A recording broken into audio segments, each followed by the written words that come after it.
Yeah. Yeah. Materialism is sort of interesting because within the Orthodox traditions, and I'm just going to use that term even though the author, qualifies that and says, well, that's not really a good way to describe it.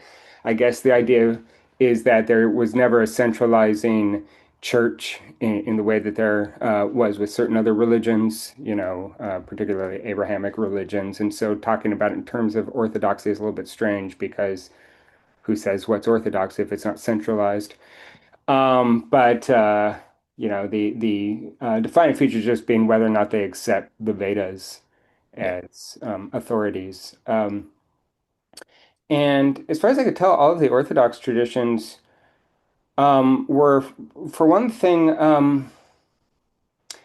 so I guess there are some that are non-dualist, right? That say that everything is one, Brahman is everything, and so on. And then there are the dualist ones, where they say that what exists is matter plus mind or some sort of other non-material substance or something like that.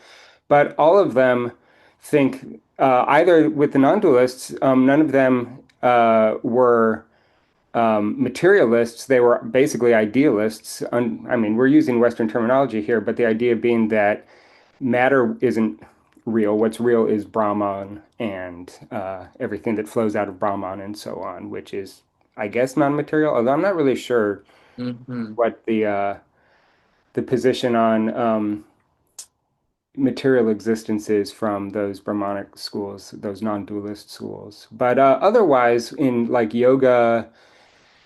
Yoga was the one that was sort of held up as the counterexample to the idea that Hindu philosophy tends to be world denying, body denying, anti-materialist, because it focuses so much on, I guess, sort of control of the body, or at least mm, awareness of and receptiveness to the body and what can be done with it as a form of liberation. But even there, it's still the point is to liberate yourself, I think, so that you can attain this, what they call witness consciousness, this sort of pure consciousness. I guess that's Parusa, or however you say it. I need a lot of help, Sandesh, with the pronunciation of these terms. I have no idea. Yeah, I don't Pronounce know. anything. Yeah, Purusha, or I mean, it just means Parusa. like person. There are many different ways of interpreting it, but it just means like man, person. Ah, I see. I Yeah. see. Yeah. Right. So then I suppose that's sort of interesting. So like, is that a normal word that people use in like, who's that person over there, or is it kind of a special use of the word person?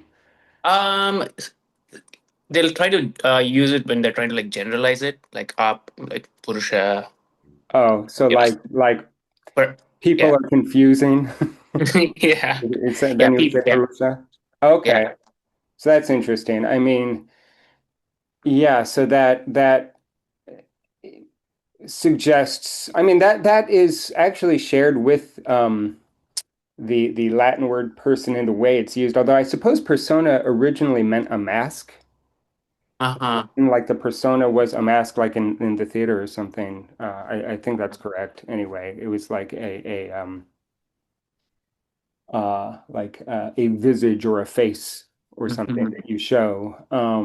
But Which when we you still talk, use. what's that? Which we still use that term in that way. Right, yeah, that's true. Mm. I was interested in the idea of personhood, which is a moral category. So in contemporary ethics, when people talk about personhood, what they're basically saying is, should entity X, this or that thing, should it be an object of moral concern or Mhm. not? If it is an object of moral concern, you can describe it as having personhood, where personhood is defined in a bunch of different ways. But like arguing for the personhood of animals, for instance, so that we should have ethical concern towards animals, um, there the idea is that because animals are capable of suffering, and suffering is the minimal condition needed for ethical concern, And so that's a way of extending personhood to animals. But it's this sort of abstract concept that is not specifically material, although I suppose suffering has something to do with pain and bodies and whatnot. But it tends to be this idea that personhood is something distinct from the actual body of a human being, Hmm. right?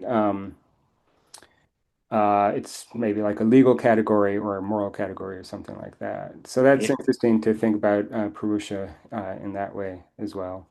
In the section about the yoga traditions, did you?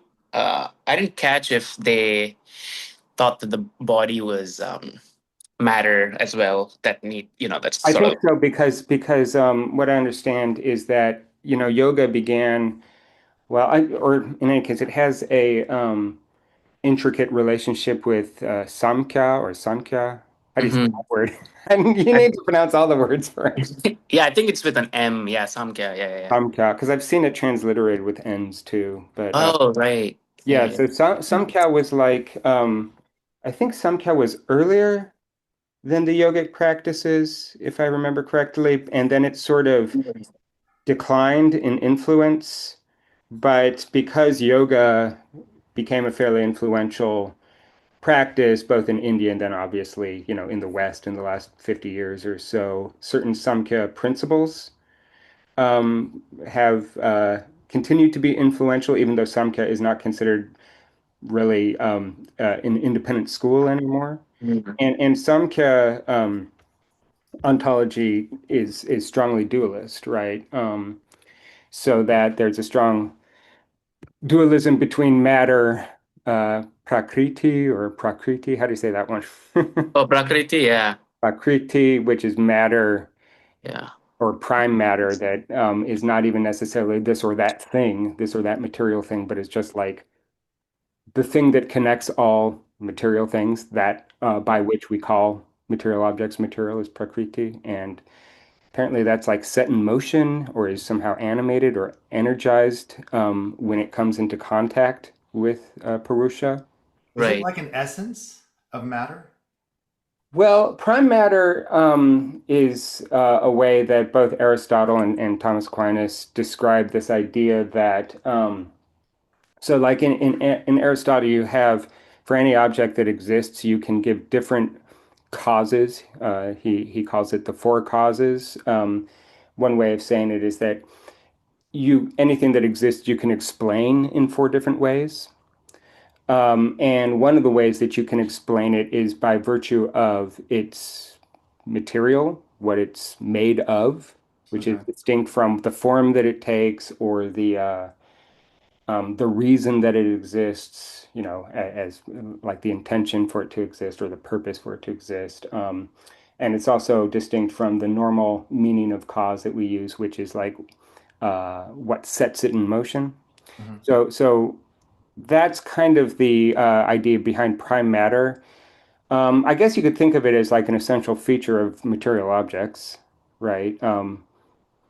Uh, the thing that's interesting about it, though, is that matter is taken to be something that I suppose exists physically, although I'm not completely sure um, if matter before it's matter as expressed in some specific object, if it needs to be thought of in physical terms.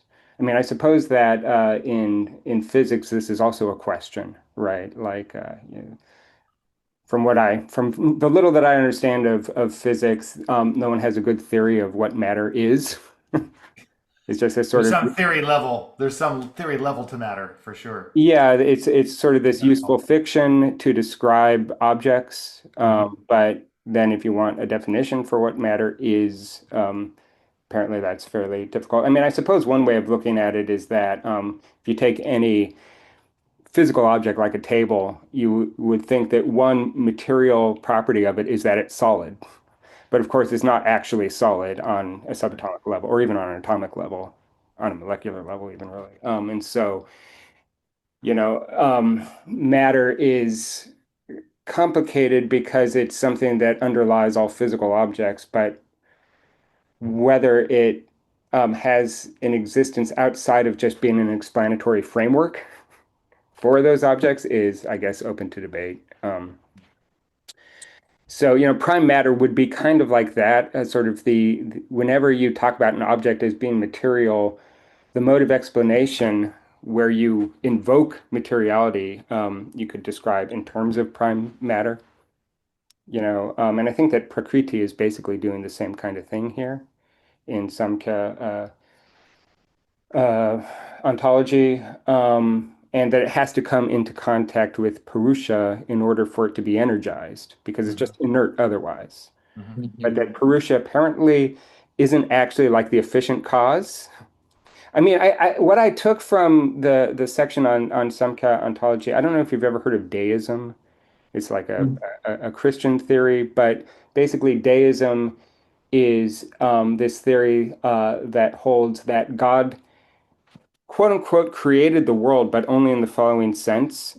Um, I suppose put into motion the laws of nature, the physical laws, sort of set the project in motion, but then God is completely absent on a moment to moment level in terms of the actual causal interactions.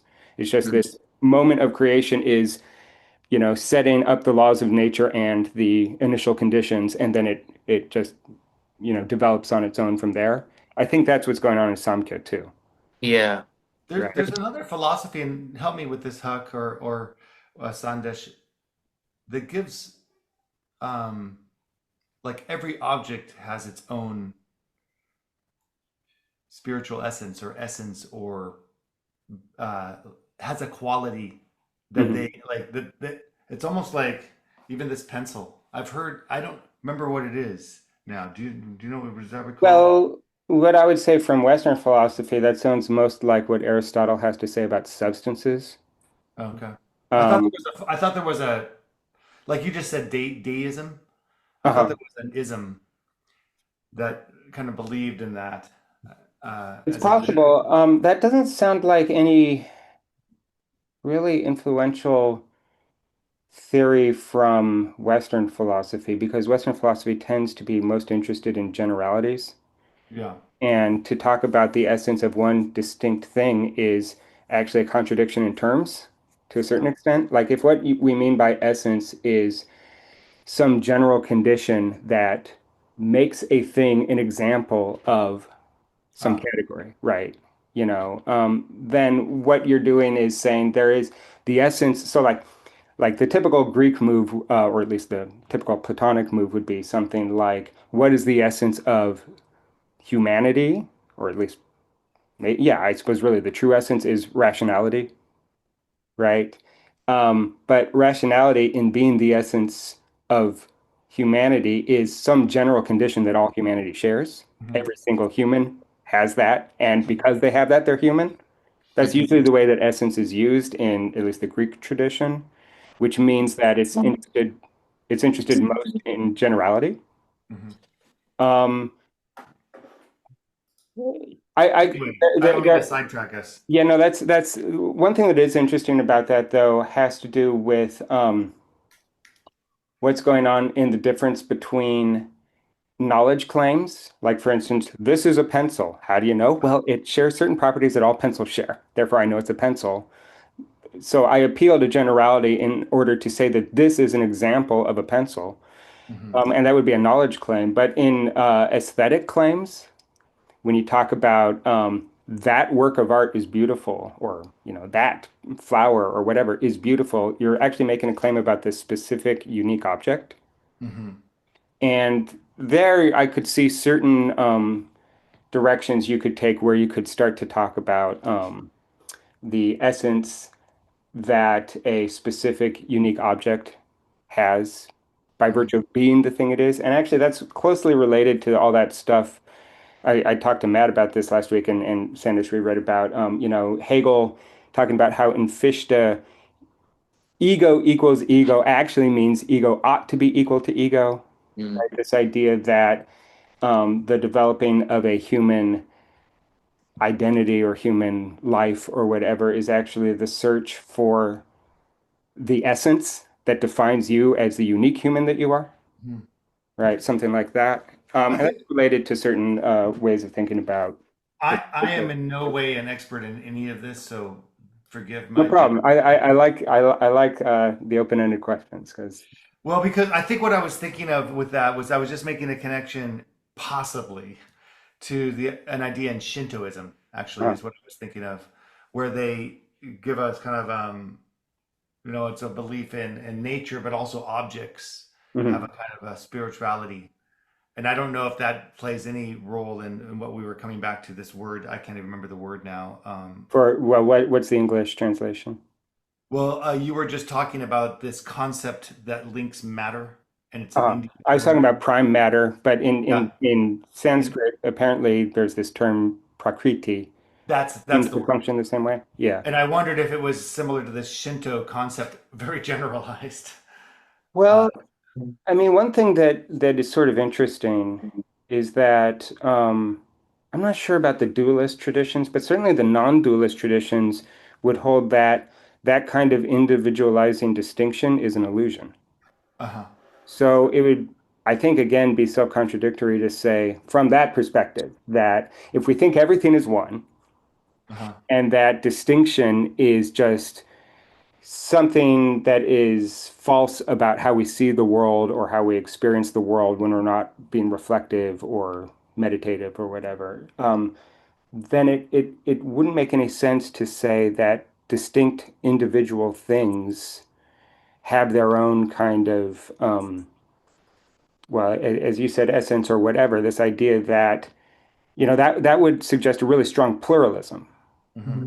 right? Instead of saying that, oh, actually, that plurality is not true. What is true is that everything is Brahma, Hmm. Mhm. right? So I'm not sure how the non-dualist, or I'm sorry, not the non-dualist, but rather the dualists, or say in like the Charvaka tradition, the I guess strong materialists, what they would have to say. I'm not. Do you know anything about Charvaka, Sandesh? No, but I was just thinking that maybe this is what they meant by disturbance. The word they use the word disturbance when Purusha comes in contact with Prakriti, and I think maybe that's what's happening. Uh, this arising of distinction, uh, Mm-hmm. and then it's like again trying to get away from that, and then going Mm. back to the one. And I thought that's what they meant when they use the word disturbance is created in this equilibrium when the Purusha comes in contact with the Prakriti, because before the Purusha, everything is in harmony and one, Mm. and then due to like buddhi or intelligence or whatever, Mm-hmm. you start to view things as distinct. Yeah.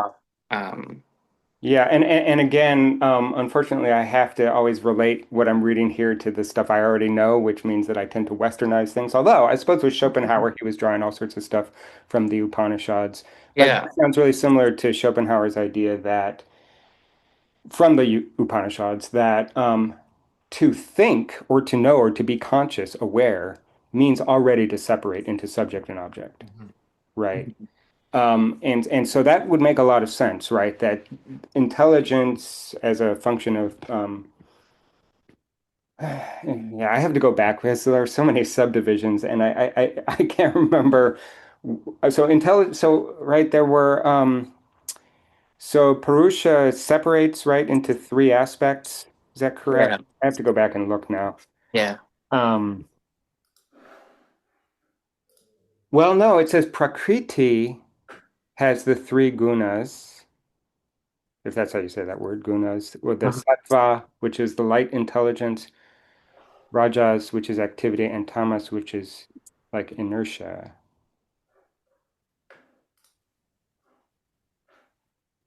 And also, oh, it's complicated. So, Purusha in Samkhya, anyway, is pure consciousness, but apparently it can also be used to talk about individual consciousnesses as well. Yeah, And so yeah. Mhm. I'm not totally clear on all of the divisions here because now I have to go back and look and see if Samkhya, I think Samkhya is a radical dualist school. Mhm. So they aren't going to be saying that Purusha is necessarily just the same thing as Brahman. Like I think in Mimamsa, they do claim that, right? Yeah, Here in Samkhya, there's at the very least a very strong distinction between Purusha and Prakriti, but even Yeah. within Purusha, you can use it to describe independent consciousnesses. Like there were three Purushas, I guess, Right. Zoom call. Mhm. Um, Yeah, and then you have this thing about evolution, which produces buddhi, which is intellect, right? mhm. And then that leads to ego, the sense that I am. Yeah, I think I can make sense of this actually, and it does come back to the subject-object distinction, right? That without the confrontation of, say, pre-reflective consciousness. So let's say that Purusha, pure witness consciousness or whatever, is just like quote unquote pure subjectivity. But the thing is that subjectivity is a relational term. It doesn't make any sense without its other objectivity. Yeah. Mhm. And so, but until it's confronted with the object, the external world, matter, whatever, um, it it is not. No, I lost my train of thought. But what is I trying to show there?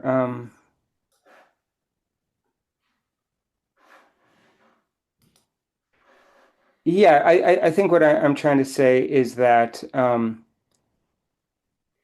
right. So pure witness consciousness would not necessarily be intelligence Yeah. without um, uh, coming into confrontation with an object. Right. In Hmm. other words, nothing is known when there's no object. Yeah. Right. All there is this sort of potential to know. Right. The Purusha is pure consciousness, subject without object. But knowing something can only come into being when subject and object are in a relationship, Yeah. right? Um, since it looks like Matt, how was that? Were you I'm no, following I'm that? totally interested in what you're saying. Don't I'm trying I'm a little at a loss because I'm gonna have to catch up in the reading, Okay. but that's Well, okay. go. Yeah, you know what? It'll be helpful to look at the outline, uh, Yes, I have the and, outline and here. then and then Somehow I go got my down Zoom screen on this on a different. I have to here. I'll flip. share my screen, and maybe that will help. Okay. Let me move my Zoom window out of the way. So I have to flip back and forth somehow between your faces and Oh, I had this outline up. can you see my screen? I'm sharing my Yeah, screen now. I can. Yes, thank Okay. you.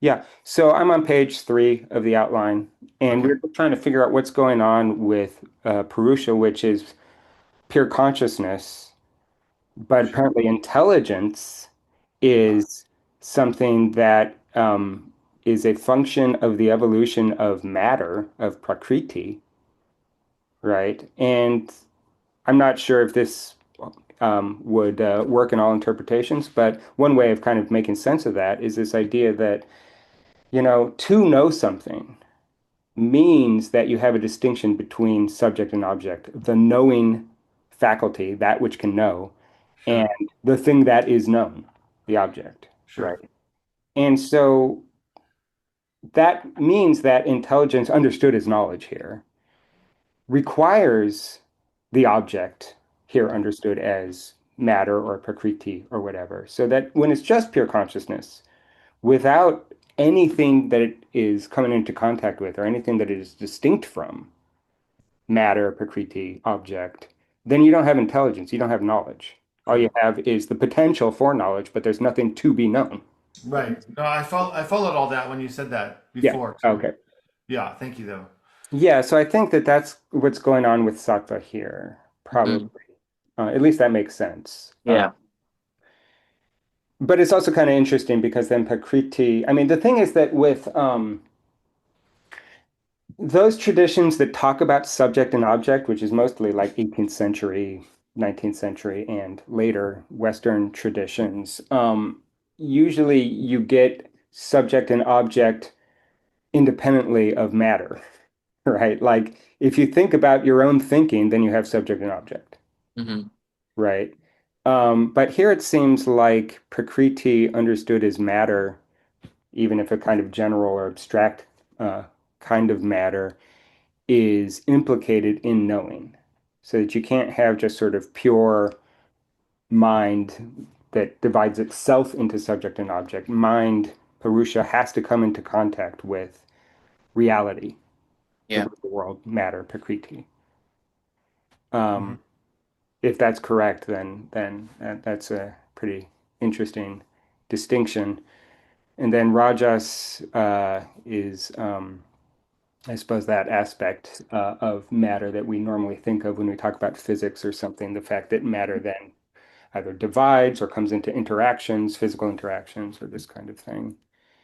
But let's go back to the question that kind of spawned that whole detour. Sandesh, you were talking about yoga, and I Mhm. don't remember exactly what question you raised, but it had something to do with uh, Oh, dualism, consciousness, body, etc. yeah. Because we were talking about materialism, and Mhm. so since through yoga, I mean, the body is like so important when it comes to. It seems like it's like the central force or object that you use.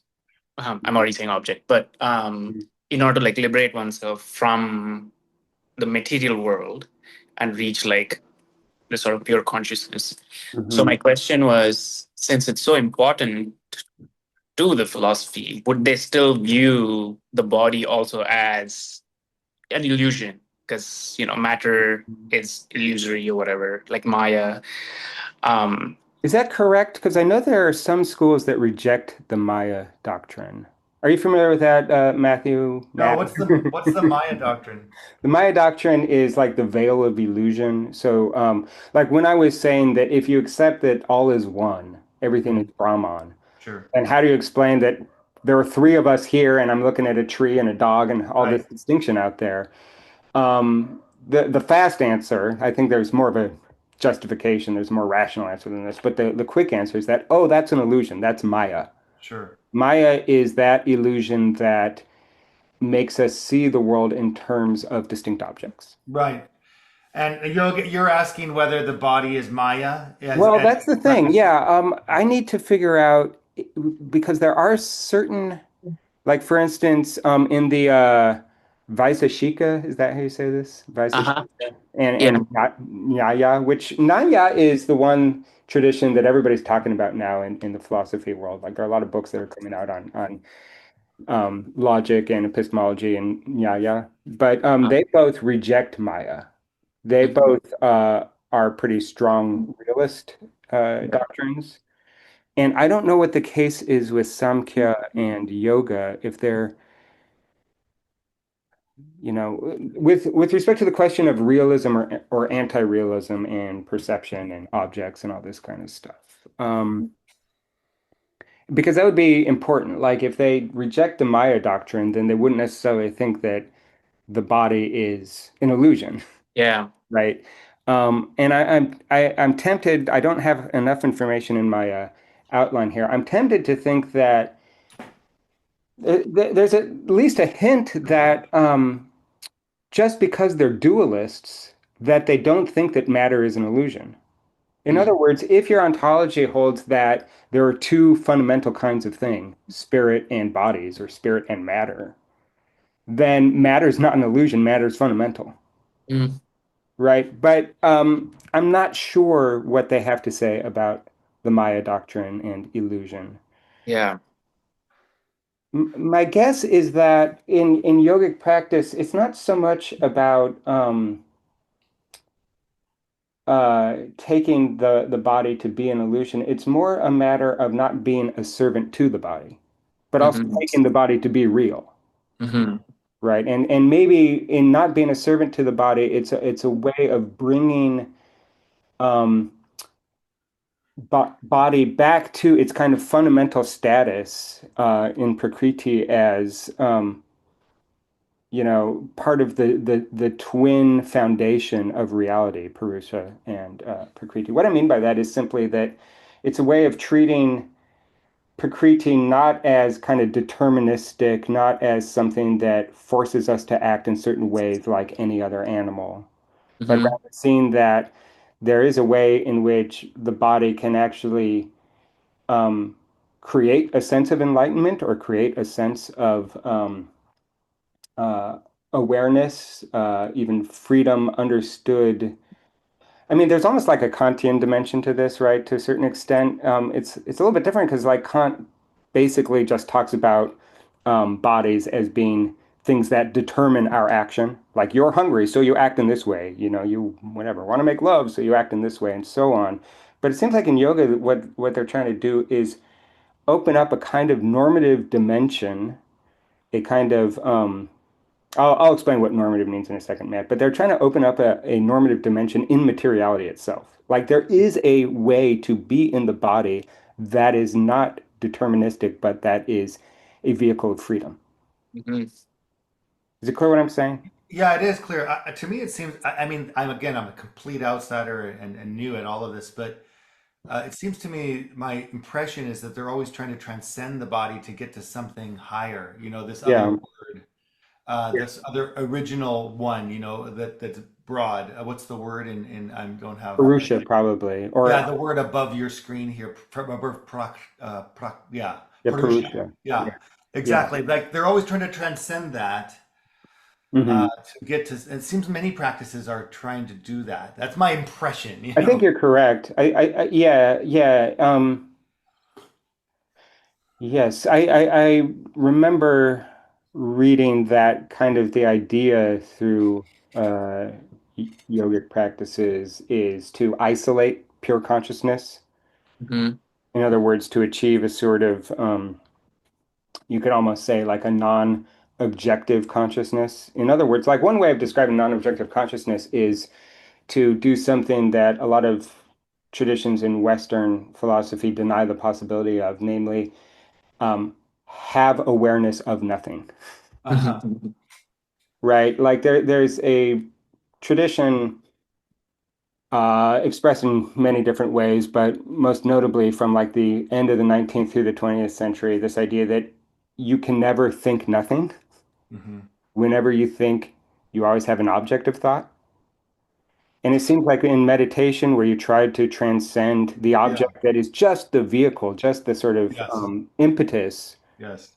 for meditation, what you're trying to get to is this um, awareness where you presumably are aware that you're, well, there's maybe a sense of fullness of thought. You know, it's not like you're unconscious. It's not like you're asleep. It's not like you're in a coma, but at the same time, there is no object to the thought. Yeah. Yeah. I mean, I've tried meditating. I still try meditating. I've never achieved that, of course, but like it seems to me like my concept of it is that you're trying to let go of so many things and enter like some other river, let's say, of consciousness that is beyond even awareness of your breath or thought, you know, and every passing thought you just let go until for people who are very that's my Hmm. concept of it. You know, it's a Yeah. concept that's away from meditation, but Hmm. I don't know. I I'm think not. I think that's correct, and I think that is more or less what's meant by this pure witness consciousness, Mhm. right? The Purusha. That's what it seems like to me. Yeah. But Simon, So then I others, guess it's true that you kind of quote unquote transcend the body, but the if you kind of think of this process of moksha as a dialectical process between body and mind, hmm I suppose eventually the idea is to transcend the body, but you only do that through the body, hmm Mhm. right? You don't do it by you kind of do it by rejecting the body, by rejecting certain determinations of the body. That is to say, you know, like let's say you want to have sex. Well, there's a way to control the way your sexual activity such that you actually gain mastery over that drive, over that impulse, right? And in gaining mastery over the drives is actually a move towards liberation, but it's only possible through both experiencing the drives and the desire and Mhm. then channeling that desire not into the fulfillment of the desire on the level of, you know, like immediate gratification, but to transcend the desire in the following way by gratifying it through spiritual means instead yeah, of physical means. yeah, denying the physical and getting to the spiritual. It seems to me. Yes, but it's important to understand that you only it's not that you deny it full stop. You Yeah, first have to experience it and then sublimate it, that's right. That's right. That's a right? better way of putting it. Right. Um, yeah, and so that's what I mean when I say that the body is a vehicle for liberation. Mhm. Mhm. And, Yes. and and it's not like it can be a vehicle for liberation. It seems like it must be, right? It seems like you actually have to both experience the fullness of desire instead of just saying, you know what, I'm just gonna like whatever, like take drugs so that all of my Sure. hormones go away and I never experience any of this kind of stuff. No, you actually want to experience the fullness of the desire. You just don't want to succumb to it, Yes. right? At least not on a physical level. And I think that there's something about the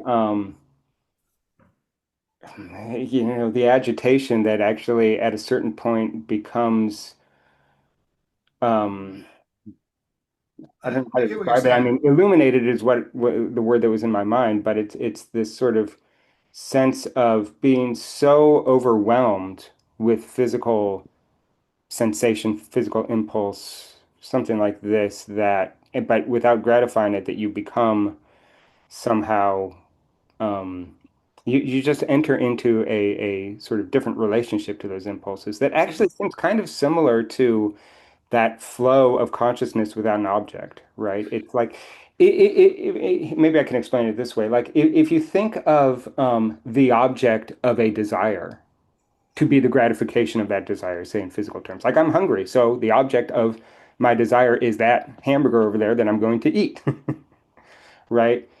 To have pure sort of witness desire or pure witness embodiment would be to have like just the pure desire without the object as gratification. Mm. Right. And it seems like there's a kind of symmetry there to the idea of Purusha as pure witness consciousness that Mm. doesn't have an object. I'm curious if there's a connection between these ideas and the practice. Again, I'm not versed in this, but the practice of burning the body that seems to be part of, death rituals and transcendent rituals as people move on from the physical plane. By And burning that body, sort you of mean? purification, that purification again, transcending the body, Uh-huh. maybe getting past it in a way that liberates it through, we're talking about, almost like that purification that comes from, you were talking, Huck, when you were talking, I was imagining a connection somehow in the ritualistic aspect, only because it seems like you identify so strongly with the desire, but then you get past it. And there's some sort of like purification that comes from maybe, I don't know, that image of heating up the body and then burning it in your Yeah, mind. maybe. I'm not sure. I mean, when you say burning the body in funeral practices, you mean a dead body, or do you mean burning the body while you're alive? No, no, again, it's a concept like, is it true, Sandesh, that when someone dies, a lot of times they burn the bodies in many Yeah. practices. Yeah, that's what I'm Yeah. talking about. Yeah, I'm not sure. I mean, there is like, is it like in ancient Greek, Huck, that just like we're talking about Prakriti here, philosophers would use like fire, water, and stuff to talk about like the primordial Yeah. thing, right? So maybe fire in that case, because there is like a lot of like reference to fire in Indian philosophy, but I'm not entirely sure. But I wonder if usage of fire to burn a body is somehow related to like Prakriti and like the primordial thing or whatever. Yeah, Apairon. I see. To reduce the matter entirely. Yeah, that was my question. Is there a connection there, and somehow that's how it gets. Yeah, I mean, probably. I don't know. I, I, I'd like to, I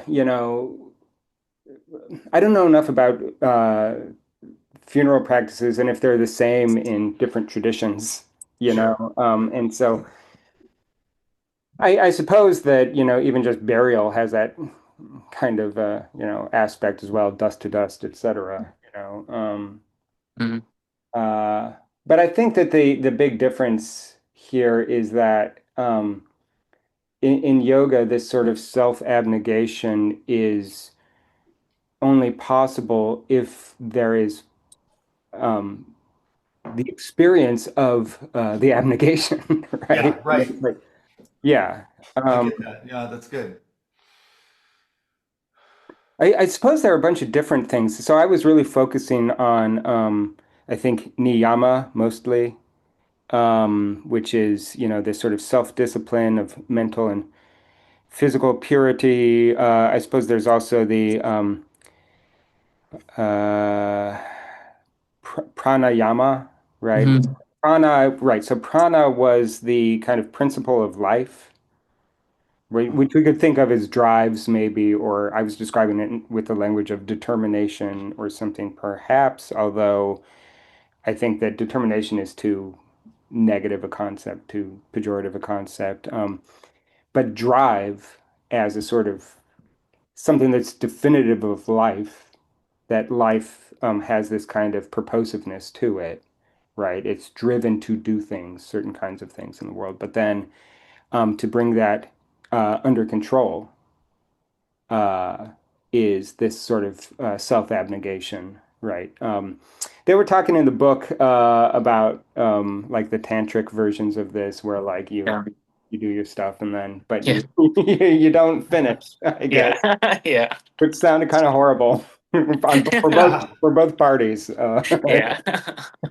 But in any case, one thing that I was wondering about, and I was just looking this up, is maybe not that deep a question or anything, but like they're talking about how you're not supposed to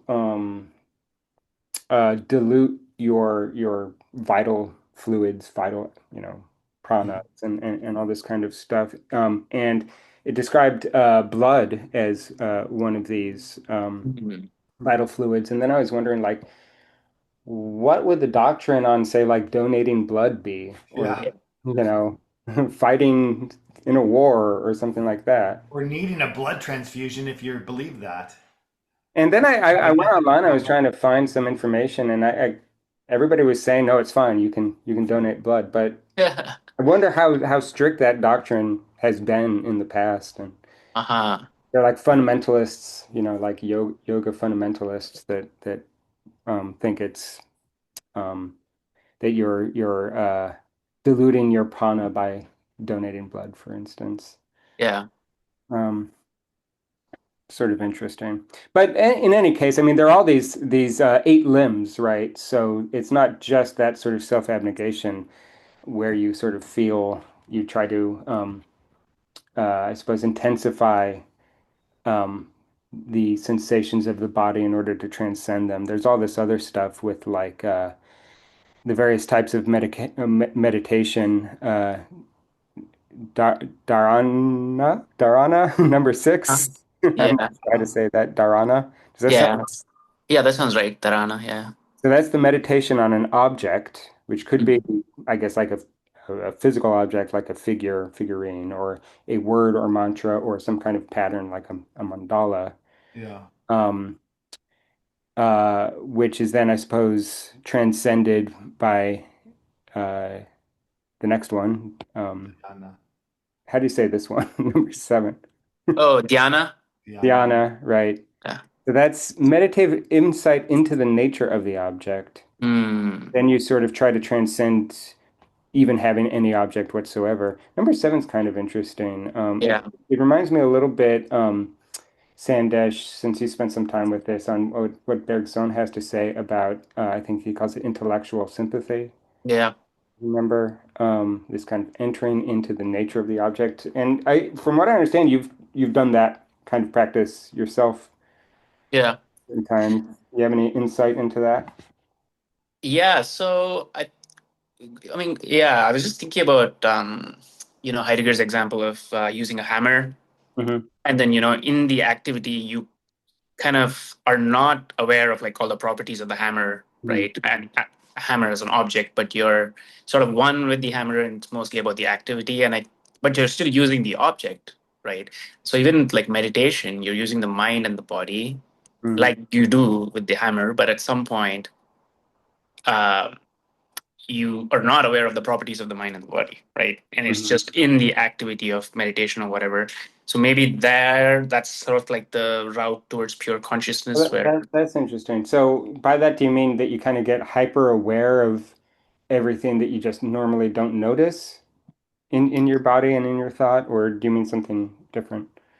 yeah, I mean, so that's also one practice in meditation where you direct your awareness towards the most micro movements happening in your body when you're sitting down in that posture. So you direct your attention towards just your little finger on your Mm-hmm. left hand and notice all the sensations, right? So that's one sort of practice. And the other sort of practice is like transcending the sense data. Uh, Mhm.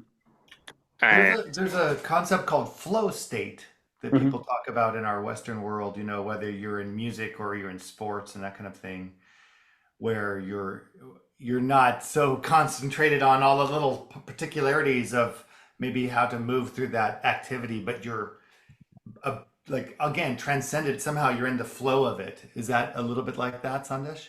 yeah, yeah, right. But again, I mean, that flow state, what is that, right? Because we're calling it the flow state, but I'm kind of interested in what you were describing as it relates to conceptualization and concepts, right? Because like yeah, just to go back to the Heidegger example, one of the things that he describes when, for instance, you're hammering and then it breaks down, like whatever, your hammer breaks or something unexpected happens or whatever, that is a moment that then all those non-conceptualized things come forward in your consciousness, yeah, right? But it seems also to me that what the whole point of, say, six through eight in the eight limbs here is to transcend concepts as well. mhm, So yeah, in the final stage, you have a state of awareness that doesn't have any content,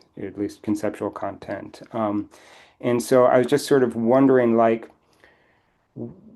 I can already think of a couple ways that this would work, but like if you're becoming hyper aware of things, you're turning all the stuff that you hadn't noticed before about what it feels like to be in your body, for instance. Um, in becoming aware of that, what role does conceptualization play, and how can you avoid turning something that you simply know by feel to the sentence, "Oh, my thumb is twitching," which mhm, is concepts. mhm. Um, you have any thought about that? Yeah. So, um, when I've gone to these meditation sessions and stuff, they use the word attention, and then they don't say like they don't use any more conceptual words other than attention. They just say bring your attention to a particular part of your body or whatever. But and then they just stop there. Mhm. So yeah, I wonder what it means to just bring your attention towards something and just leaving it there and not going further towards conceptualization. So what does Well, it mean to merely notice? They say, oh, just notice. Notice um, that, yeah, so have awareness of, but not awareness as a thing. yeah. For instance. Yeah. I mean, it was reminding me a little bit of, say, the Kantian tradition of aesthetic judgment, right? Where the more you become aware of all these micro feels, right? Or micro thoughts or whatever, the less concepts can apply because concepts are general classes that specific examples or specific events fall under, Yeah. Mhm. right? And so, like, the very fact that, like, I can feel something on the inside of my lip, I guess I could describe it as a couple bumps or whatever. But at that level of description, you can't get the same level of detail that I have when I just feel it, Yeah. right? And it's because concepts are always trafficking in generalities. Mhm. And so maybe by hyper distinction, you can kind of transcend concepts. Hmm. Actually kind of like flying below the radar of concepts because now you're dealing with things that are so unique and, you know, individual and stuff that no concept actually is adequate to them Yeah. as individual instances of something. But then I wonder if that, you know, I suppose, since Samkhya and yoga are dualist schools, they don't have to claim that everything is one. Hmm. That would be the problem, like if it were a like a more strict Brahmanical uh, sect that holds that everything is ultimately Brahman, then you couldn't really get enlightenment by concentrating on maximum distinction. Yeah. But Yeah. it does sound like what you were describing, where you really try to like feel everything, like give awareness to everything that you otherwise would just ignore because you're thinking too conceptually or you're too motivated by interests or purposes or whatever. That's a way of getting rid of concepts. I mean, it's kind of similar to 4 minutes, 33 seconds or something like that too. Bringing forward into your awareness everything that was there all the time that you didn't pay attention to. Right. I just wonder if that actually leads to the possibility for empty thought, or at least, non thought that or awareness that has no concept and no object, or if it's moving in the opposite direction from that. Mm. Could it be possible that some of these concepts are not achievable through pure thought, but only through experience? I wonder. Mhm. And so some of these practices that are described Well, later. before we can answer that, we need to know how you're distinguishing between thought and experience. Well, I mean, again, I'm really, you guys are much more versed in this, but Just to take a shot at it. okay. Well, I guess what I mean is I'm just reflecting on everything you're saying. It's super interesting. I hope I'm not disturbing your own dialogue because you're farther along. But we're like trying to understand this thing from a very outsider's perspective and a very mental process of putting things in order this way in a way.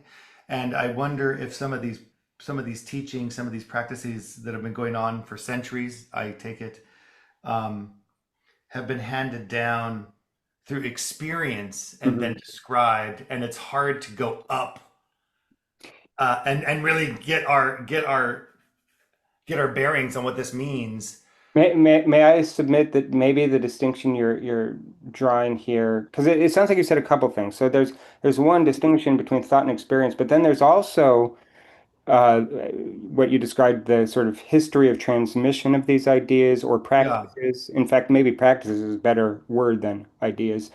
And there, I think the more relevant distinction is something like showing versus saying, Mm. right? Yes. Like, how do you learn? Like, so I've Right. taken a few years of gamelan lessons, and you learn a lot of theory, but not by studying theory. You learn by the guy like shows you on the opposite side of the instrument how to do it, and you just learn how to do it by Sure. imitating, by being shown, and so on. And that there are all sorts of details in the showing that are also kind of sub-conceptual, right? It's hard to like put into words everything that you just saw the person Mm. do. Yes. And so I think that that probably is a big part of it, just because, the transmission from teacher to student is so important. Well, the reason I ask this is because we it seems to me like we're somehow stuck on trying to understand this, I'll say, bliss state, higher consciousness that's beyond conceptual ideas, right? Mhm. And like, what does that mean, and how do we get there? And it may be that level of enlightenment is very hard to conceptualize building up through our concepts, but Mhm. is only experienced by people who have actually reached that level Mhm. and Yeah, talk about it, maybe clunkily, like they don't sure. have good words for it. I wonder. Yeah, yeah. That's a fairly common problem in a lot of traditions. You could kind of think of it as like a bootstrapping problem or something like that. I mean, Yeah. Wittgenstein in the Tractatus, at the very beginning of the Tractatus, he says, "This book will only make sense to people who have already had these thoughts." And then at the end, he talks about how the whole book was basically like a ladder, but once you have climbed the ladder, you have to throw the ladder away. Yeah. Yeah. Okay. All So, right. All right. and I think that that's a fairly common problem. Like Bergson also talks about how we use concepts to try to get at something we've experienced, a description of what we've experienced. But those concepts are always just these sort of clunky, Yeah. chopped up versions of our experience. And in fact, the only way that they could ever be adequate is if you already had the experience yourself, and then you use the concepts to remind yourself of something you already experienced Mhm. in Are intuition. we in that trap, do you feel, with Well, this? I'm just trying to show that that's a fairly common problem that I a lot see. of people Okay. identify, right? That, we're not enlightened, Yeah. yet we want to reach enlightenment, and yet all of um, the tools that we have for reaching enlightenment, taken alone or even taken in a kind of situation where it's just the sum of its parts and not something extra, Mm. none of that is adequate for actually reaching enlightenment. There has to Yeah. be this extra something. And Sure. maybe that's the showing or the lived experience or this kind of thing. Sure. Okay. Um, Well, take it for, I was just a thought I was yeah, having. Yeah. Yeah, yeah, no, I that makes sense because going back to 4 minutes and 33 seconds, you don't need the piece in order to be aware of all the sounds in a concert hall, right? You can Sure. become aware of the sounds maybe before the concert, any sort of concert starts or whatever, but through 4 minutes and 33 seconds, you're made aware of these, the concept 4 minutes and 33, you're aware of these things, right? And maybe Sure. that's what you're saying, Huck, that like we have experienced a lot of these things prior to concepts, and then concepts kind of put a flashlight or something like that.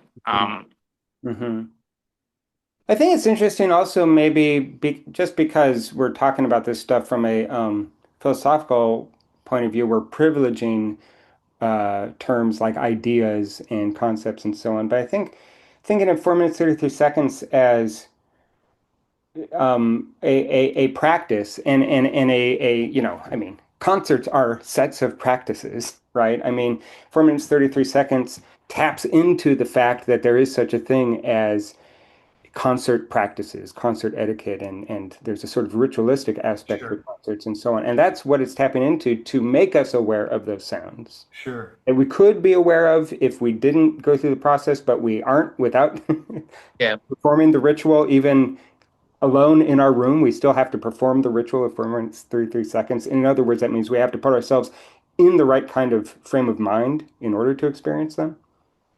And so, but there you can see it as, yeah, I mean, you could try to get there from a conceptual point of view. Say that 40 minutes, 33 seconds is a piece about nothing or something, but none of that seems adequate. Really, what it is a sort of practice where you catch yourself experiencing the world, Hmm. right? Where you catch yourself thinking about the world. And I think it's this sort of second order self-awareness that kind of practice encourages that enable that kind of altered awareness of experience, the world, etc. Um, well, we've been spending a lot of time on yoga and Samkhya. Maybe we could look at a couple of the other yeah. things. I think it'd be good, maybe just like this helped me a lot. This was an image that I found that really kind of it looks like a subway map, but it just sort of shows us. Take the Buddha line, Buddha school. Yeah, yeah, over here. And then for if we continue on in this book, I also found a similar kind of subway map for Buddhism that also uh, spreads off in its own way. Um, but just first of all, looking at this kind of thing um, to get a sense of the different schools and the way that they differ from each other. Um, Mm.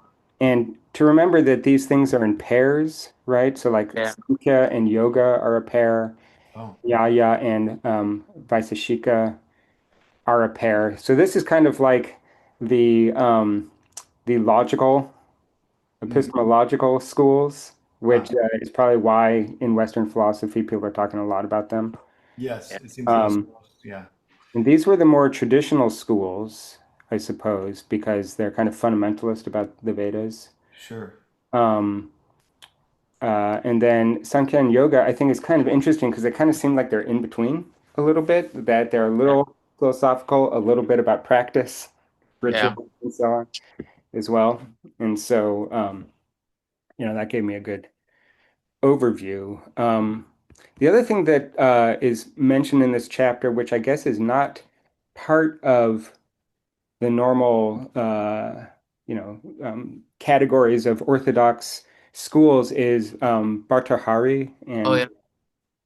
the linguistic philosophy that he came up with. Although I think it's the reason that the book starts with this is I think that it's trying to give some kind of picture of how the um, Mimamsa and Vedanta schools justify knowledge.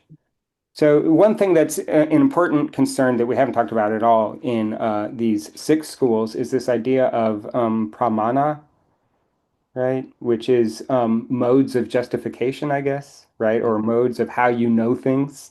Hmm. Whenever you say, I know that X, how do you know? And Yeah, different schools have different things that they put forward as valid means of knowledge. Um, epistemology for that.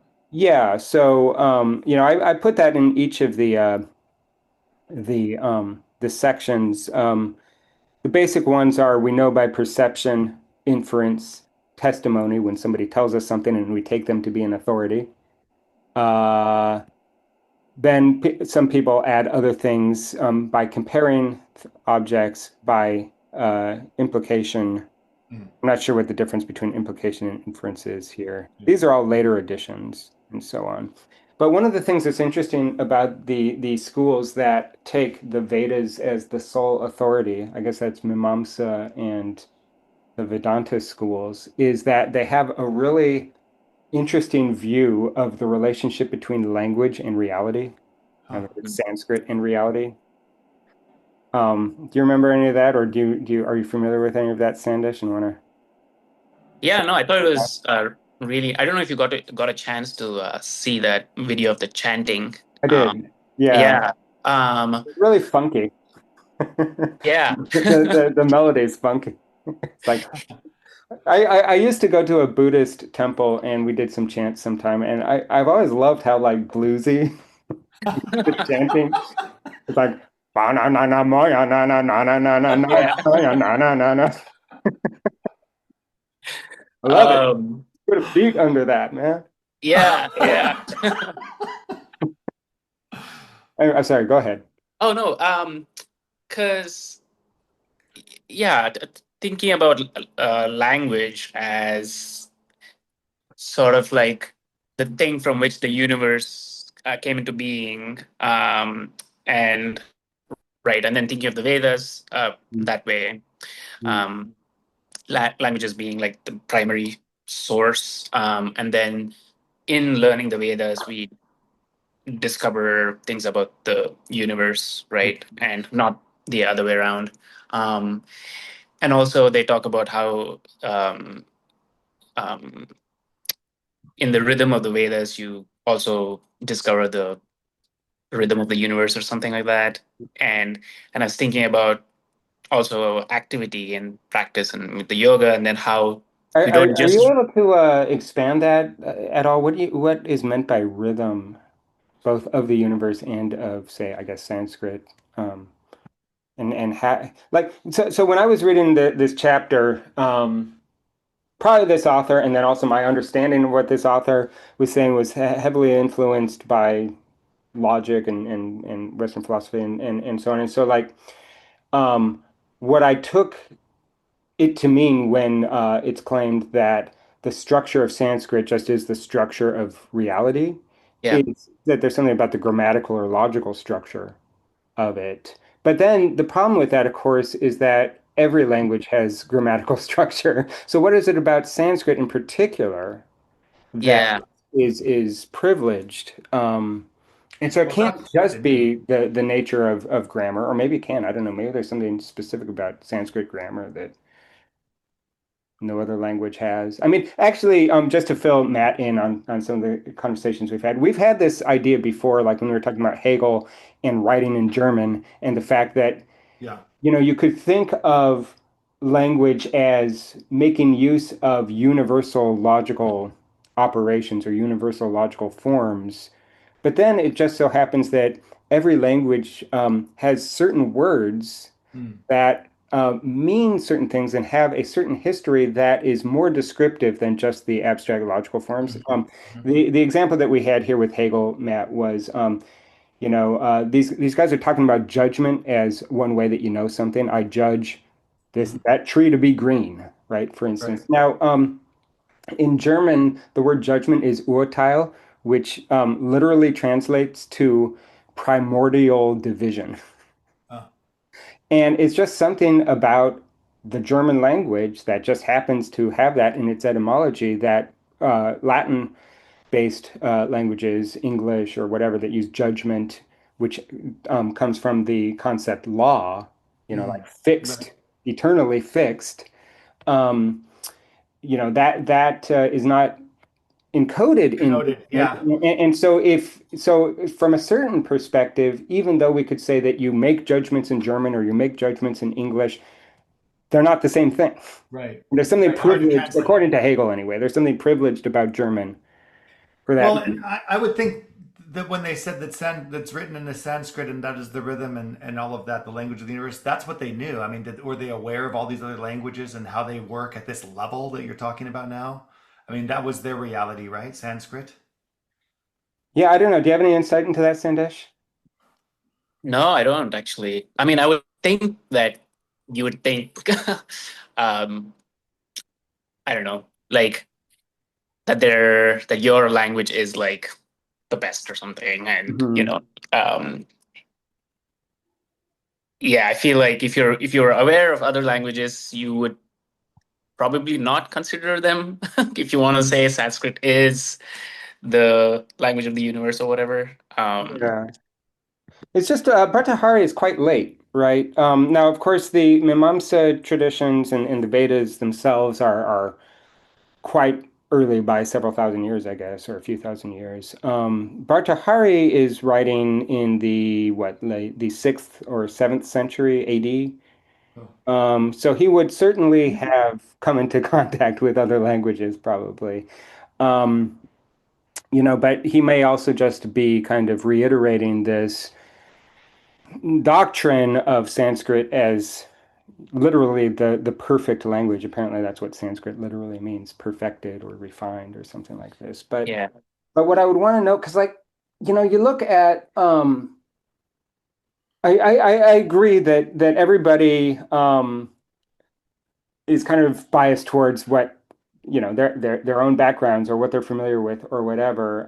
But you look at, for instance, what Aristotle has to say in De Interpretatione, right? When he's talking about language and its functions and so on, he talks about how there are certain things that human sounds can do that, say, animal sounds can't do, and that has to do with things like reference and logical functions and this kind of thing. But he's really interested in the generality, the universality of certain things you can do with language. In other words, abstract logic, Hmm. not the particularity of the Greek language Hmm. as perfect. And so I'm wondering here, one thing I read in some literature, and I don't remember what school it was talking about, but I was looking at, and this may have been Nyaya. I was looking at different like syllogistic forms and this kind of thing. And one thing that the reasoning always required was a specific concrete example in the syllogism.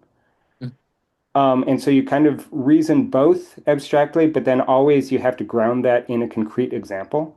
Hmm. Mm. So I'm wondering if like that has something to do with this idea that Sanskrit, not just that I'm biased because I'm, from a certain community that this originated in and whatever, but that maybe it's a claim towards particularity as the only way to get adequate knowledge instead Mm. of just abstract universality.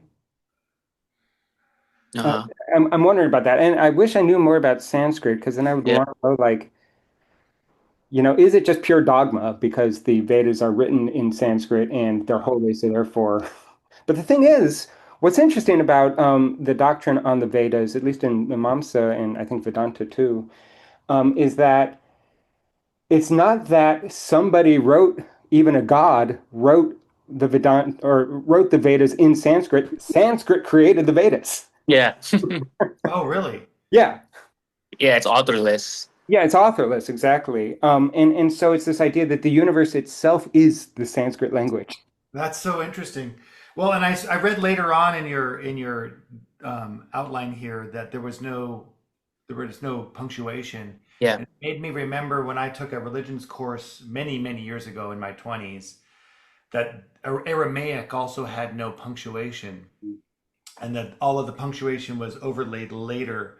And I remember an exercise where the professor had us put in commas and periods as a class, and then he read different interpretations, and they could be 180 degrees different than each other. Well, Which that's made true. If you remember that book, like a panda eats shoots and leaves. I don't remember that book. No. So the panda eats shoots and leaves, Yeah. or a panda eats, comma, shoots, comma, and leaves. Yeah. Right. Exactly. The meaning changes. Or when I say like no down payment, and it's Yeah. actually no, comma, down payment exclamation. Right. And that concept of the yeah, it's anyway. Anyway, so, I'm making connections with You know, my one own one of the things though in this idea of like I guess the guy is Mark Tolley, is that his name, who says there are no full stops in India or whatever, yes, like the shorthand yes, version of it. But that's true of every language. That yeah, like compositionality is a feature of all languages. So by compositionality, I mean that you can constantly embed clauses. So like if I say I'm looking at my computer that's on my desk that's in my room that's blah blah blah blah blah, I can keep doing that indefinitely. sure. And that's true of all languages. That's something every language can do. And it's Mm. just a matter of convention to call that a run-on sentence and therefore bad, Uh, right? But you know, I'm did he have a larger point though with this? Did he have a different point than that? I haven't read it, so well in the book. I mean, now of course this is a summary from one guy, and so this isn't the authoritative word. But I think the point of bringing this up in this book yeah. was that one way that you could see the connection between the structure of Sanskrit and the structure of, say, non-dualist reality, that everything is Brahman, is that the grammar of Sanskrit allows for this continuous flow with Ah, no end, something right. like that. So No that, serious, no periods, no full stops. yeah, exactly. Well, Never gets so interrupted. punctuation introduces division, Yeah, basically. and interruption. Sure. I Yeah, see. so I think that was it, and it was I just a see. sort of formal similarity between the I see. idea of Okay. Brahman and that feature of Sanskrit. Yeah, However, Sandesh, I'm sorry. I came to this very late, and I read the introduction in only chapter one, so that's all I had time for yesterday. So so pardon me for being behind. yeah, Yeah, well, no, there's a lot of stuff that yeah, a lot of small things to keep track of for sure. I mean, one thing that is interesting here, of course, is that just like Aristotle, a tradition that claims that the structure of language and the structure of reality are just the same. Hmm. Mm. They're both strong realist positions. In other words, when I say something true, I'm saying Yeah. something true about reality, Yeah. not just something true about, all of the other beliefs I have, Yeah. right? And so, it's this kind of idea that language taps into the structure of reality. Where do they say Sanskrit came from then? If it always existed, or like how does that happen? I'm curious. That's really a fascinating idea there. Yeah, I don't know that any it's certainly of like the ancient languages, if anybody really has a theory on where Greek came from or, Yeah. et cetera. Or even where language itself, where it originated, when it originated. But in their concept with Sanskrit, you said something that was interesting, right? That Sanskrit wasn't handed down, right? It was I mean, it's the author of the Vedas itself. yeah, that concept in my Western mind is like, whoa, what does that mean exactly? How does that play out? I'm stuck on I that. mean, the way that I see it, sorry, I hate, sorry for talking so much, but the way that I see it is that it's not that much different from the famous sentence by Galileo that mathematics is the language that Mm. reality is Uh, written in. uh-huh. It's the book of nature. Oh, okay, okay, Mathematics is the book okay. of nature. Well, Sanskrit's the book of nature. I see. Okay, then I can get that. Understood in terms of logical relationships, maybe grammatical relationships. But what's interesting is that Sandesh, you brought up this idea of rhythm, Hmm. which is distinct from just, logical relationships. And Yeah. there I'm kind of more interested in what's going on, if there are certain maybe aesthetic features or other maybe non-logical, non-grammatical features of. Does that Yeah. go into mantras? The rhythm goes in, connects to mantras. Yeah, because I was thinking about the chanting exercise, uh, Right. and how it's so tied in to the learning of the Vedas, right? There's some schools who just say like, oh, you just don't, read it, um, but you also participate in the chanting of it. Yeah. Uh, and when I mean, even because I've like been in many rituals where they've chanted Vedas and stuff, and going back to like the idea of like a blues melody or something, it's they're all the singers are sort of moving around maybe two different notes or something like that, right? And you hear all these like microtones, so you get a sense of like unity, but also like all these micro distinctions, Mhm, mhm, and you try to put like a meter to it. Like a lot of the times I'll like try to figure out if there's some sort of a pulse, mhm, and you it stays for a little bit and then it changes, so it's almost mhm, like you get even pulses and then it becomes odd or something. mhm. Yeah, so but it's still sounds like there's some underneath. I think that that example of, multiple people singing the same, Veda or whatever, the same recitation, and yet, at any given point, you can hear all the different voices and all the different notes with their slightly different rhythms or slightly different intonations, um, and yet it's the same melody. I think that that is maybe kind of an important aesthetic feature of maybe language or of singing or of rhythm, which is significant. And that would tie into, the doctrine of Atman, right? And Mm, the idea of, so like apparently the word sutra is connected to our word suture, like it's a thread. yeah. Right? And it's that which connects. So, like most of the sutras, I guess, or at least the Mimamsa and a bunch of the other sutras, are just disconnected aphorisms. Mm-hmm. Aphorism, aphorism, aphorism. Yeah. But what connects them is some kind of maybe it's a conceptual thread, or maybe it is an aesthetic thread, in terms of being carried along by the rhythm of chanting or something like that. But that would perhaps be a way of tapping into not really, I mean, maybe you could describe that element of continuity in logical terms, but it seems like it's more directly just like a kind of phenomenological aspect, Mm, an aesthetic aspect, right? Like that you can experience the world as completely disconnected, but when you're in flow state or when you're chanting, but you're not necessarily paying attention to each and every word or each and every voice or whatever, and yet you're all singing the same thing. Mm. That's that kind of unity coming through language as it's uttered.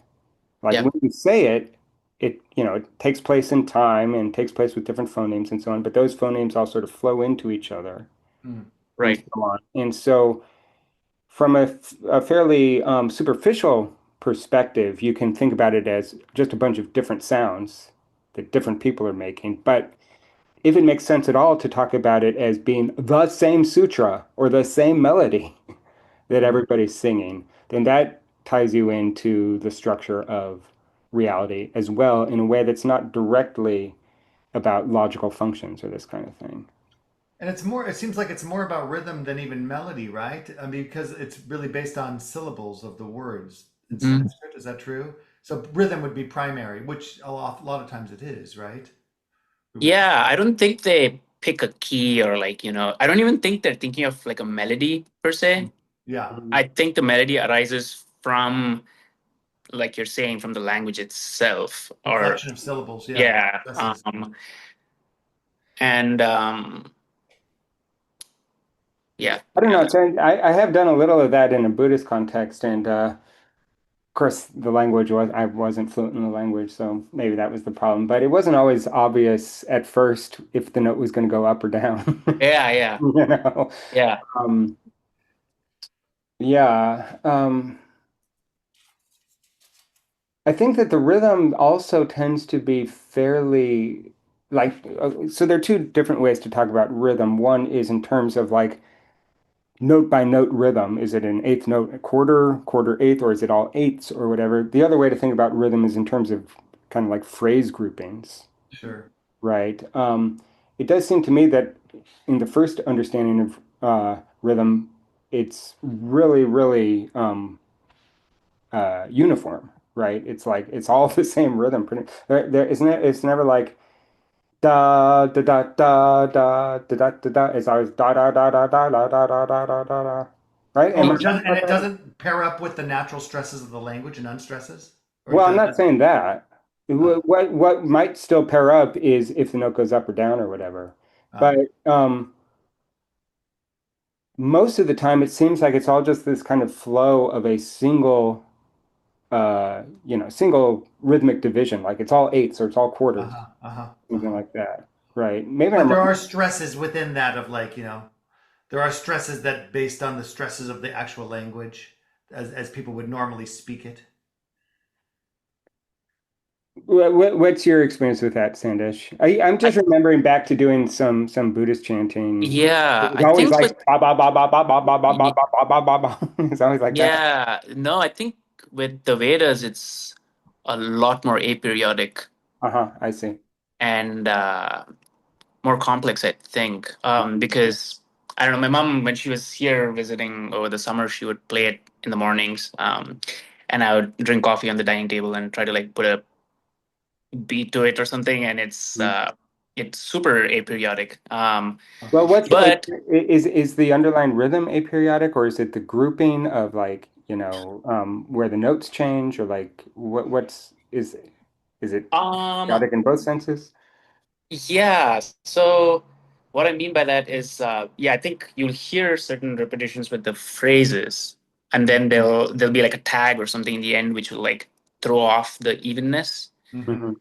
Hmm. We can listen to that Yeah, maybe like a maybe we should listen to that really quick. Or do you have it up? I can let you share it. um. Oh wait, I can't share it because I'm on my phone and Oh, okay. Well, I have to go into your email then. The email you sent me to find that link. yeah. Yeah, maybe also, just to chart one last thing to talk about before we leave today, because it's important for then looking at the way that there's the kind of dispute between Buddhism and the Hindu schools is this doctrine of Atman and later Anatman, so selfhood or no self, which is really significant. But I think we're kind of in that basic neighborhood and talking about this idea of unity in the face of, empirical plurality. Like you see there are a lot Yes. of differences, but what's this underlying thing? Right.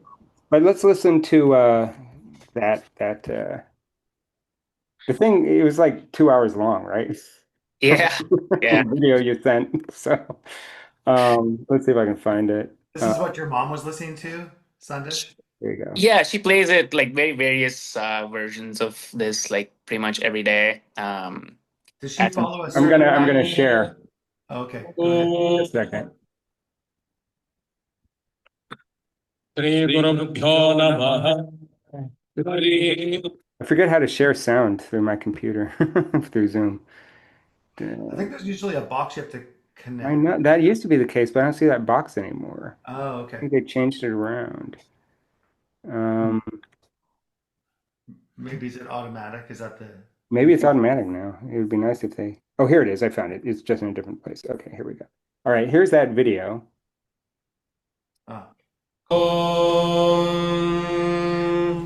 गणानां त्वा गणपतिगं हवामहे कविं कवीनामुपमश्रवस्तमम् ज्येष्ठराजं ब्रह्मणां ब्रह्मणस्पत आनः शृण्वन्नोतिभिः सीदसादनम् महागणपतये नमः प्रणो देवी सरस्वती वाजेभिर्वाजिनीवती धीनामभित्र्यवतु आनो दिवो बृहतः पर्वतादा सरस्वती यजतागन्तु यज्ञम् हवन् देवी जुजुषाणा घृताची षड्मान्नो वाचमुषति शृणोतु धन्मकृद्भ्यश्च वो नमो नमो मृगयुभ्यश्वनिभ्यश्च वो नमो नमश्वभ्यश्वपतिभ्यश्च वो नमः निगाश्च मे सृचश्च मे चमसाश्च मे ग्रावाणश्च मे स्वरवश्च म उपरवाश्च मे धिषवणे च मे द्रोणकलशश्च मे वायव्यानि च मे पूतभृच्च म आधवनीयश्च म आग्नेध्रम् च मे हविर्धानम् च मे गृहाश्च मे सदश्च मे पुरोडाशा. You know, it's interesting. When you spoke about pairs earlier, I wonder how much they're dividing a word into a pair when they're chanting. You know, like, I don't know. When I was speaking about pairs, Yeah, you know, earlier we were talking about the schools and, how they're grouped in pairs. Yeah. I don't know. I was just thinking if they divide when they're chanting every word into like 2 syllables. Mm-hmm. Because I hear like a pair, like da da da da da da da. I don't know. Do you know much about this video? What kind of tradition it's coming from? I see it's at Ramakrishna Math. Yeah, and he was um um like a sage or I something. see, I see. And it's the Yeah, Ramakrishna. Veda Parayana. Yeah, Parayana is just I think chanting. Mm-hmm.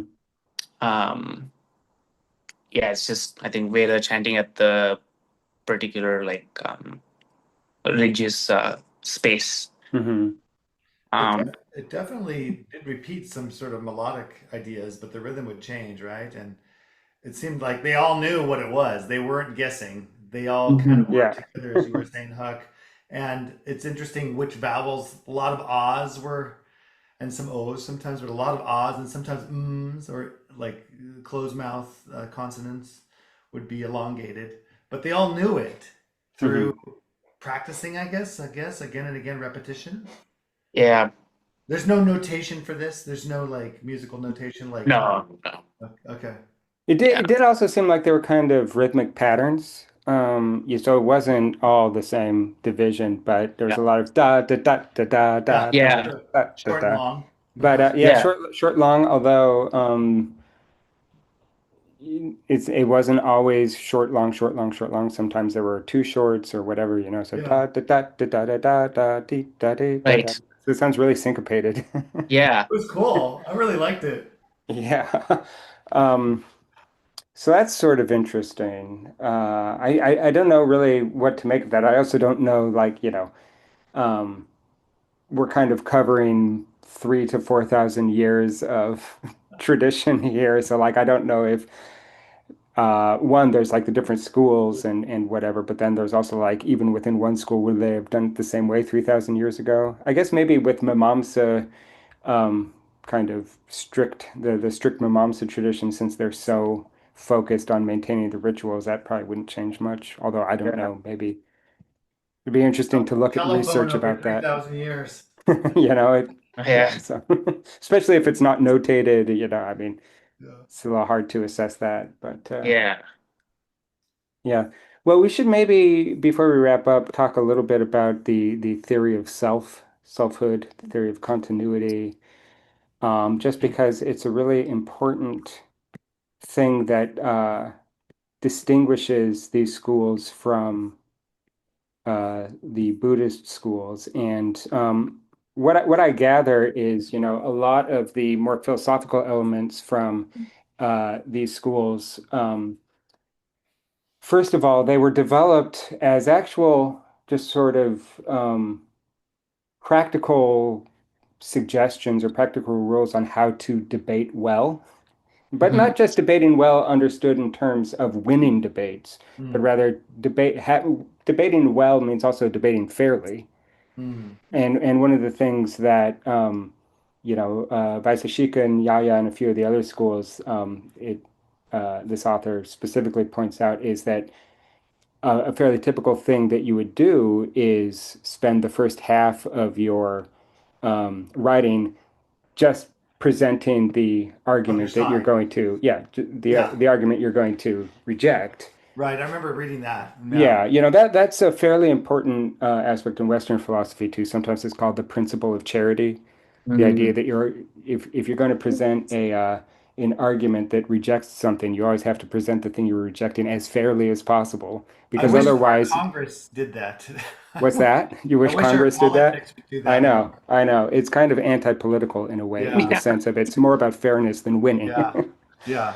Um, but what was I going to say? Sorry. Oh Go yeah, ahead. and that often leads a lot of beginning students in philosophy to get really confused because they don't realize that these authors are presenting an argument as strongly as possible that they're then going to reject. And they think, Yeah. wait, they were just saying X, Y, and Z, and now they're saying not X, Y, and Z. It's like, no, no, Yeah. no, no. They were presenting X, Y, and Z as strong as possible so that they could reject it. Yeah. And that seems like it's a fairly common aspect here as well. But one thing that's important to remember is that um, I think just like in Athens, in ancient Athens, philosophy often took place as sort of like a public event, as a debate or this kind of thing. And so there's a real kind of practical aspect Mm. to the development of logic here. And that ties into Buddhism because it seems that it's in the disputes between Hindu schools and then later Buddhist schools that a lot of the philosophical positions really start to become developed, Mm. you know. And I think, as far as I can tell, the strongest point of contention has to do with this doctrine of Atman Mm. versus Anatman, which you can think of as maybe a distinction between.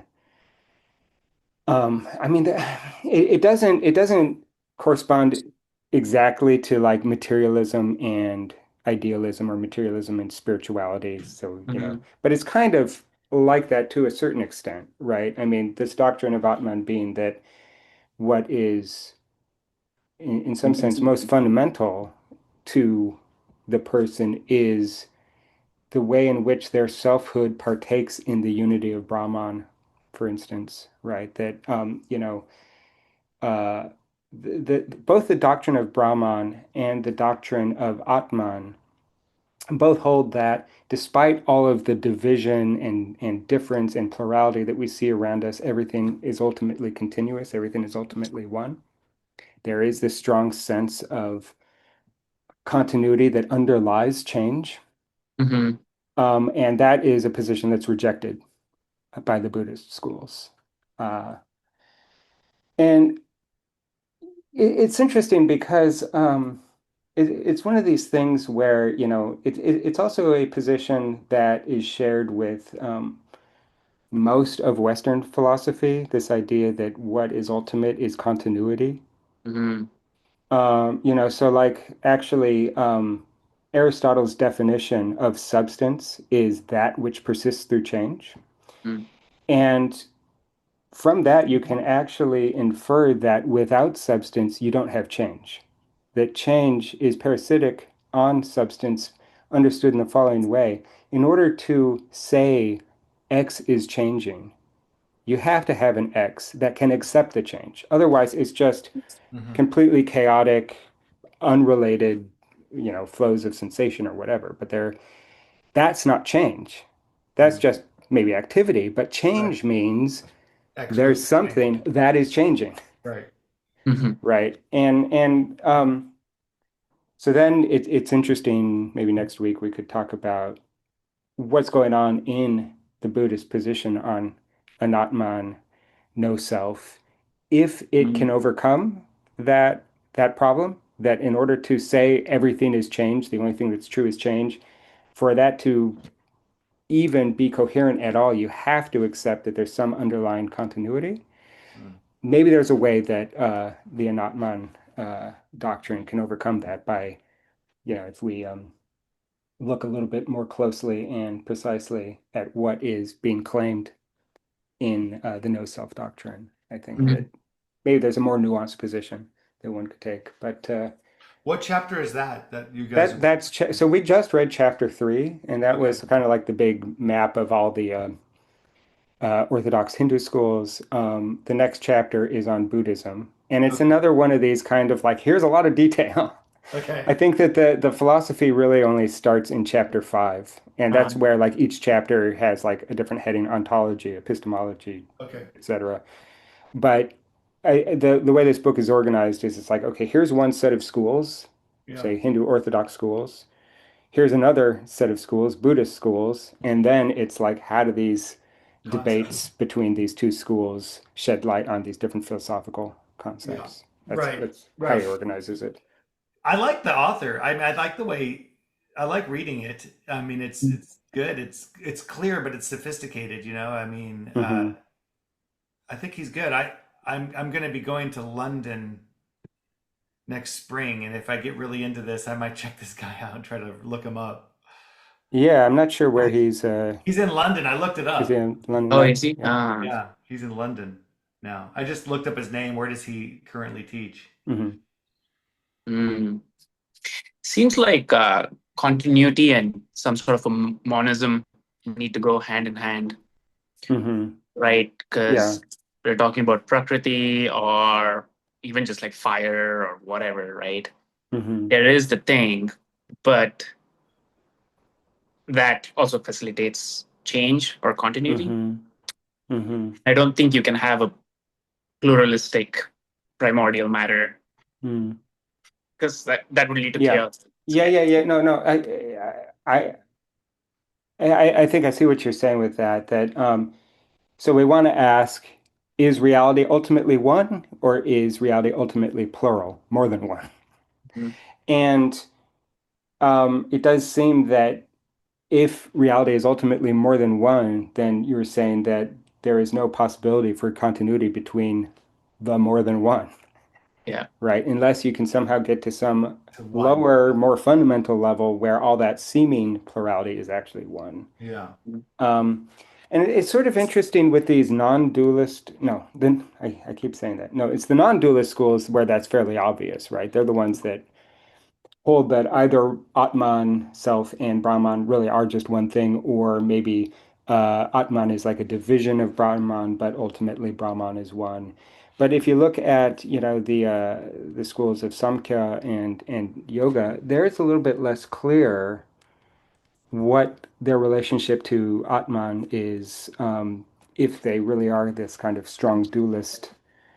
these strong dualist schools, right? If they think that matter is fundamental, just like consciousness, then, I mean, you could still claim that since ultimately we are Purusha, ultimately Mhm. we are pure consciousness, what we're doing is returning to the unity of our true unity, which is pure consciousness, and just getting rid of that other aspect of reality, which is real, but is not ultimately us, essentially.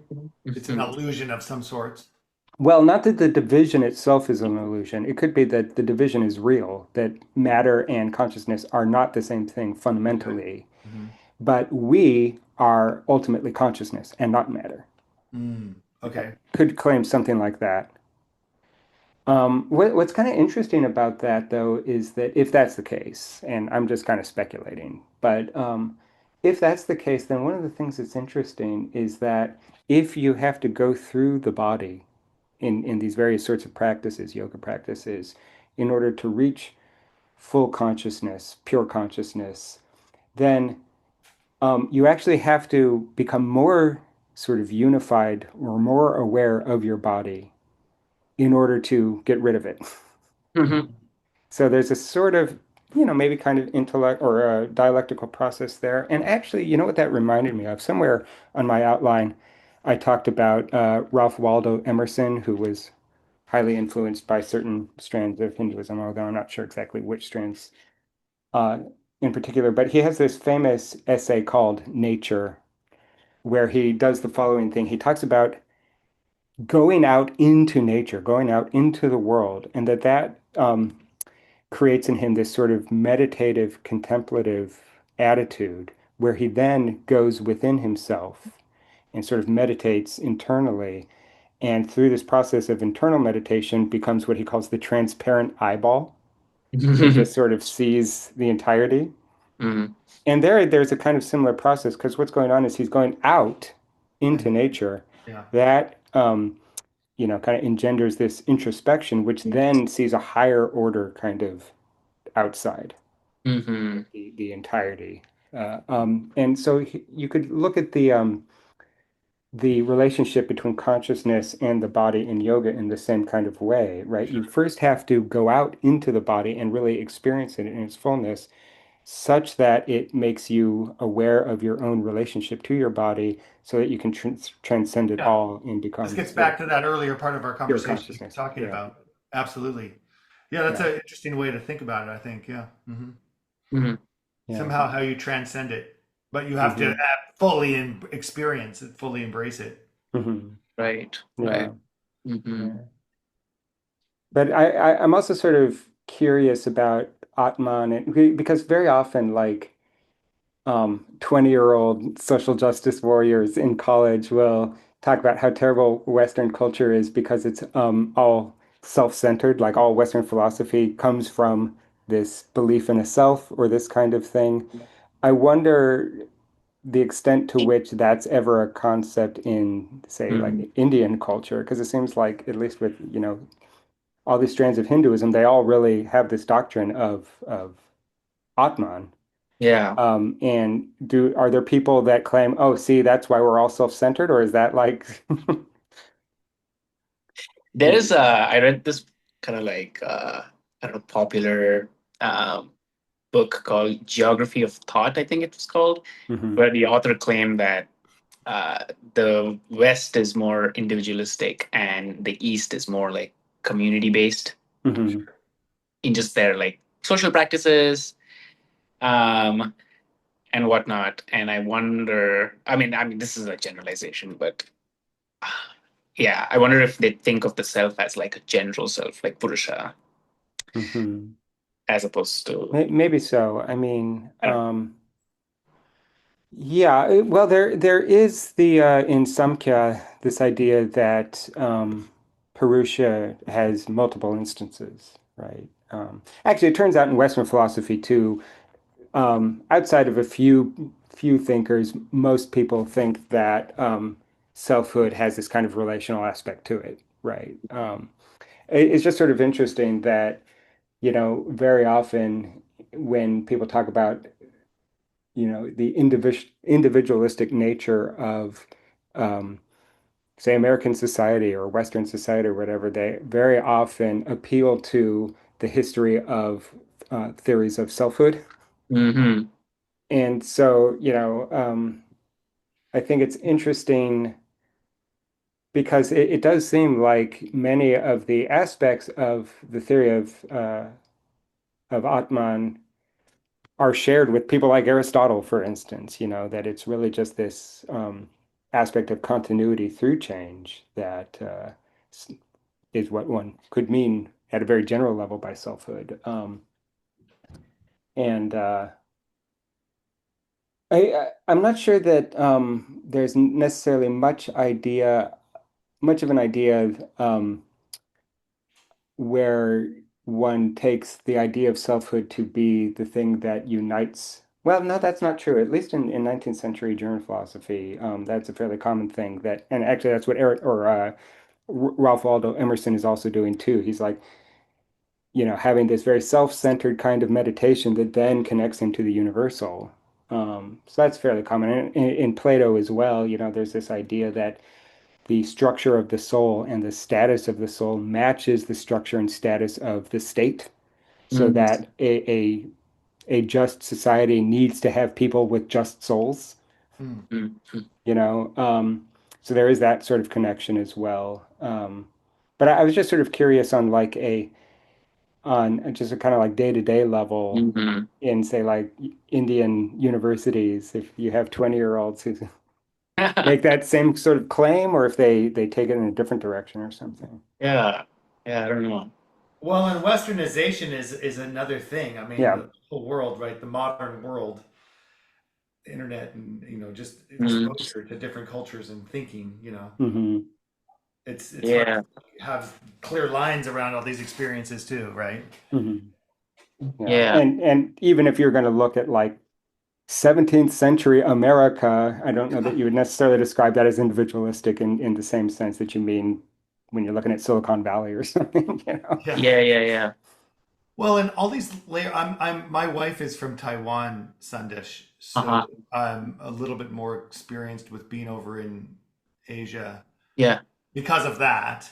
Yeah. And it's really true that I mean, it's a real mix of like individualistic thinking, but also some of just the social practices and the societal norms being much more communal. But I think it's a little bit of a sense of obligation and duty, Mm. and maybe it has philosophical underpinnings from many, many centuries, but it's really like there's just a sense of guilt Mm. if you don't. Yeah, I mean, I Yeah. think that sometimes people talk about Zen Buddhism as Buddhism plus Taoism. Uh, And I think that other forms of, say, Buddhism, or even just like kind of civic life in China, East Asia, and so on, is some philosophy plus Confucianism. I uh, think that a lot of that has to do with the history and influence of Confucian ideas yeah, as regards the state and individuals and so on. sure. Although it does seem like maybe that's putting too much influence in the hands of a single author, Confucius. I mean, it does seem like there's probably something else in the groundwater that makes Confucian ideas appealing, Yeah. Uh, you know. Mm.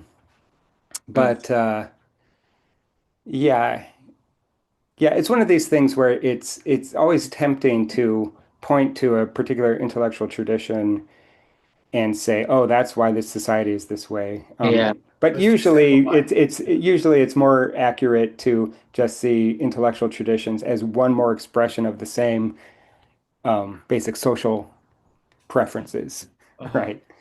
Um, yeah, very hard to say though. Yeah. All Mm. right. Well, that's a pretty good place to wrap up. Maybe Yeah. we can Thank plan you for for another having me. meeting. Yeah. Yeah, it's great. Thank you. Yeah, I will continue if you. I don't want to No, crash your it's fun. party. Okay. I'm a total beginner with this Okay. Yeah, stuff, and same. so we're all kind of groping around in the dark a little bit here. It's So really interesting to hear you both talk. I really enjoy it. yeah, Um, and I will. So we're looking at chapter. Is it 4 then? Is it that the would be next? for next time. Yeah, Okay. it's And when is next time? well, when do we want to meet again? I've read about half of chapter 4, Okay. but Yeah. is a Um, week enough? You want to meet later than a week? I'm I mean, I'm free next. Today is Friday. Yeah. Yeah. Yeah, Yeah. I think Okay. what's the date next Friday? I don't even know. 31st, I guess. No, that's 20, 9 days. It's 29th. 29. Yeah, I'm free. Okay, Oh, same time. I could do a little bit earlier if we want, or we could keep the same time. this is good. This is Okay, Yeah. good. we'll do 9:30. 9:30 next Friday, and we'll read chapter 4. And I will say it's kind of useful for you to try to put together your own outlines as well, Mhm. just because it helps you Yeah. compress the material. And there's so much detail, and so if you want, you can at least kind of take notes and maybe put together some stuff you want to talk about. And if it's not a full outline or something, maybe a series of questions that you think are interesting to bring Yeah. Yeah. up. Okay. Good. All Thank right. you. Well, I will see you next week. Take Yeah. All care. Take right. care. Thanks, Yeah. guys. See you. Bye bye. Yep.